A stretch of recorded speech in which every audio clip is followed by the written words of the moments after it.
Dengan sabarmu kau membimbingku, dengan ikhlasmu kau memberiku. Tak pernah kau hitung lelahmu, kau mengajar tanpa jemu. Cintamu selembut kalbu.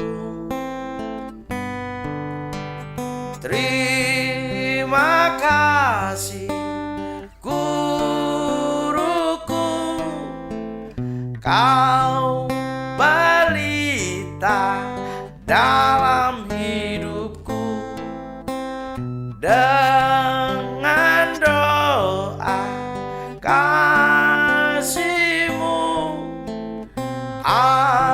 ajarkanku adab dan ilmu.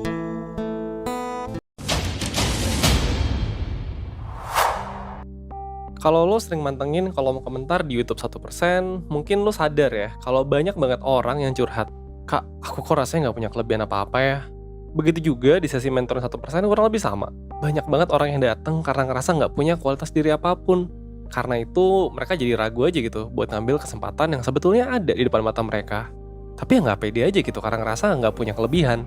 Entah itu kesempatan di dunia kerja, di dunia akademis, atau bahkan sampai ke kesempatan di dunia romance. Tapi masa iya sih setelah lu hidup belasan atau puluhan tahun lu masih nggak punya kelebihan sama sekali gitu? Setelah sekolah 12 tahun lanjut kuliah, masa lu nggak mengembangkan kemampuan apapun? Masa sih? Atau jangan-jangan lu nggak sadar aja sama kemampuan diri lo? Gue sih curiganya gitu. Nah, kenapa gue bisa mikir gitu? Tonton video sampai habis ya. Gue yakin lu sadar bahwa manusia tuh nggak sempurna. Kita sendiri emang ngerasa kalau kita nggak sempurna, tapi kadang kita melihat diri kita kadang-kadang ya bukan cuma nggak sempurna gitu, tapi justru kayak buruk banget aja. Sebetulnya hal ini tuh karena adanya sebuah bias atau ketidakakuratan dalam cara kita berpikir. Namanya dalam hal ini adalah negativity bias. Nah, apa sih negativity bias itu? Simpelnya gini, negativity bias adalah kecenderungan kita untuk lebih sering mengingat pengalaman atau informasi yang sifatnya negatif. Jadi gini, menurut berbagai penelitian, bias ini sebetulnya tuh udah bawaan lahir manusia sejak zaman batu. Buat nenek moyang kita, fokus ke hal negatif itu berguna untuk bertahan hidup. Karena dunia tuh dulu bahaya banget.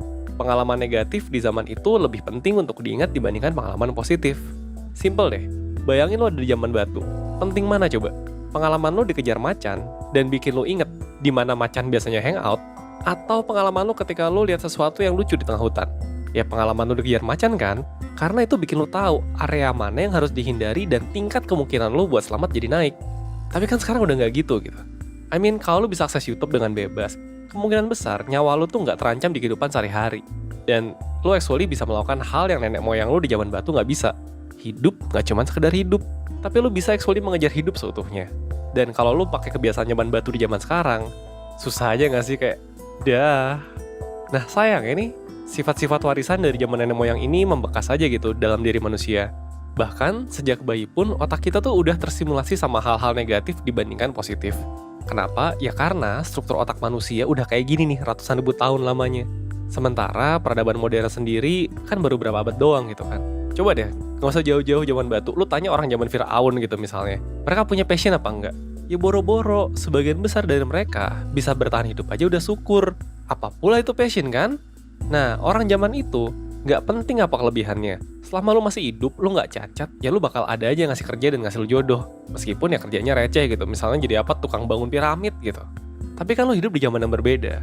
Lu hidup di zaman dimana lu punya pilihan yang banyak banget soal masa depan lo. Dan semuanya bergantung bukan ke kelemahan lo, tapi ke kelebihan lo. Misalnya gini, emang tukang bangun piramid tuh penting buat tahu kelebihannya apa? Kan enggak gitu, asal dia bisa hidup, bisa kerja, ya udah gitu, bisa aja jadi tukang bangun piramid. Nah, generasi kita, misalkan lu mau jadi influencer deh, lu bisa bertapa entah berapa lama tuh buat tahu kelebihan lu apa yang bisa lu jual ke publik. Beda banget kan? Nah, sampailah kita di titik ini. Kita tuh sering banget mikirin hal negatif apa aja yang ada di dalam diri kita. Hafal banget lah istilahnya. Hafal juga hal-hal yang kita nggak punya. Tapi kalau ditanya apa sih yang kita punya, susah aja kan jawabnya kadang-kadang. Gue kasih contoh deh. Coba lu inget satu pengalaman di masa lalu yang udah lama nih, tapi ingetannya masih fresh kayak baru kemarin. Nah coba, kalau lu bisa mengingat beberapa pengalaman, banyakan mana coba pengalaman yang lu ingat? Yang buruk atau yang baik? Tebakan gue biasanya yang buruk gitu. Mungkin cerita lu zaman sekolah, dipermaluin guru gitu, atau ngelakuin kesalahan, atau apa gitu. Contoh lainnya coba deh, lu ingat-ingat feedback apa aja yang lu dapetin akhir-akhir ini. Kalau gue boleh nebak nih, lu pasti banyakan ingat feedback negatifnya gitu dibanding positifnya. Padahal ada kemungkinan jumlah yang lu terima tuh sama banyaknya, atau bahkan justru banyakan yang positif. Ya inilah yang tadi gue sebut dengan negativity bias. Kita tuh jauh lebih gampang buat ingat hal-hal negatif dibandingkan hal-hal positif. Dan itu kadang bikin kita nggak pede aja kan. Padahal ya sebenarnya orang lain juga pernah kok ngelakuin hal-hal bodoh kayak gitu, nggak cuma lu doang. Percaya sama gue. Satu atau semua hal itu ya sebetulnya berkontribusi ke bagaimana lu memandang diri lu juga. Salah satunya jadi lu lebih fokus ke hal-hal negatif dan kekurangan yang lu miliki. Nah, kecenderungan buat merhatiin kekurangan diri ini ada banyak banget sih dampaknya. Balik ke penelitian lagi deh. Ada sebuah eksperimen yang dilakukan oleh Muller-Pinzler tahun 2019 yang membuktikan bahwa setiap kali negativity bias kita tuh bekerja, self-esteem kita, alias rasa percaya diri kita, rasa keberhargaan diri kita itu tuh terancam. Gue udah sering banget bahas di video 1% apa aja pengaruh self-esteem dalam hidup kita. Pengaruh self-esteem yang positif itu gede banget buat keseluruhan psikologis kita, dan ya sebaliknya juga berlaku gitu. Dan semakin lo sering melakukan negativity bias, semakin rendah self-esteem lo kan masalah gitu kan. Jadi gue tuh gak heran kalau misalkan buat kalian yang mungkin cukup sering melakukan negativity bias di dalam hidup kalian ini, ya kalian mungkin justru akan membangun perasaan insecure yang gede banget gitu kan. Sebuah perasaan bahwa lo tuh gak punya kemampuan, dan itu tuh bikin lo jadi gak percaya diri, cemas, dan ngerasa bahwa hidup lo tuh penuh gak ketidakpastian aja. Coba deh jawab pertanyaan awal gue tadi. Apa aja sih kelebihan yang lo miliki? Gampang gak jawabnya? Tapi kalau gue ganti pertanyaan deh, apa aja sih kekurangan yang lo miliki? Kayak lebih gampang aja kan buat ngejawabin kekurangan apa aja yang kita milikin sekarang. Dan gue yakin banyak di antara kalian, pas tadi gue tanya apa aja kelebihan kalian, terus nggak bisa jawab aja. Tapi coba gue tanya gini, dari beberapa hal ini, ada berapa coba yang lo punya? 1. Bisa diajak kerja bareng. 2. Bisa menemukan sendiri solusi dari masalah lo sehari-hari. 3. Jujur sama orang di sekitar lo. 4. Bisa beradaptasi sama situasi baru dengan cepat. 5. Tidak cepat menyerah walaupun banyak hal yang perlu dikerjakan. 6. Ramah sama orang yang ada di sekitar lo. 7. Setia sama temen. Itu gue cuma nyebutin 7, tapi gue rasa lo harusnya punya beberapa di antaranya. Tapi lo gak sadar aja kan bahwa itu adalah hal positif yang gak semua orang punya. Dan actually ada ratusan hal baik kayak gini, dan gue yakin ada banyak banget di antaranya yang ada di diri lo. Cuma lo gak sadar aja. Oke, lanjut dulu ya. Gue mau bahas dulu soal gimana caranya buat belajar gimana caranya kita bisa lebih gak insecure, atau lebih secure deh. Cara pertama yang bisa lo lakuin buat menaklukkan insecure karena pemikiran negatif adalah dengan menghentikan pikiran itu saat terjadi. Nah, untuk ini, yang harus lo lakukan adalah lo harus sadar ketika lo sudah mulai berpikir dengan negativity bias. Jadi kalau lagi bengong nih, lo lagi mikirin sesuatu, terus lo sadar secepat mungkin bahwa oh ini gue lagi negativity bias nih, langsung stop. Bilang stop, jangan dilanjutin, ini jahat sama diri sendiri. Kalau misalkan ngomong ke diri sendiri aja nggak cukup gitu buat lo menghentikan itu, coba lo bangun dari rebahan lo, kemudian lo jalan-jalan bentar gitu, kunyah-kunyah dikit atau denger lagu yang fun. Itu sih buat gue cukup banget sih buat paling nggak mengalihkan pikiran-pikiran negatif gue lagi muncul biar nggak keterusan aja. Nah, kalau misalkan lu sudah bisa melakukan itu dan buat lu tuh gampang, yang lebih efektif lagi adalah lu belajar untuk menutup balik pikiran negatif lu dengan pikiran-pikiran positif.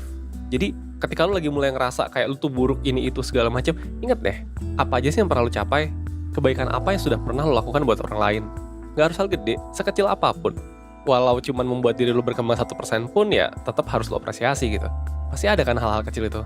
Kayak tadi contoh yang gue kasih gitu, itu hal-hal kecil yang kadang-kadang kita nggak sadar aja bahwa itu adalah hal positif. Tapi again, itu tidak mudah. Apalagi kalau lu masih terbiasa berpikir negatif. Jadi pertama adalah stop dulu dengan cara kayak tadi tuh, dengan cara bilang stop. Nanti kalau udah bisa baru lu belajar lebih advance lagi buat gimana caranya supaya lu bisa menimpa itu dengan pikiran positif. Nah, jadi buat gue, yang terpenting tuh sebenarnya bukanlah tentang kegagalan atau kesalahan apa yang udah pernah lo buat, tapi apa yang lo pelajari dari kegagalan dan kesalahan tersebut. Fokus sama kemana lo mau belajar mengembangkan diri.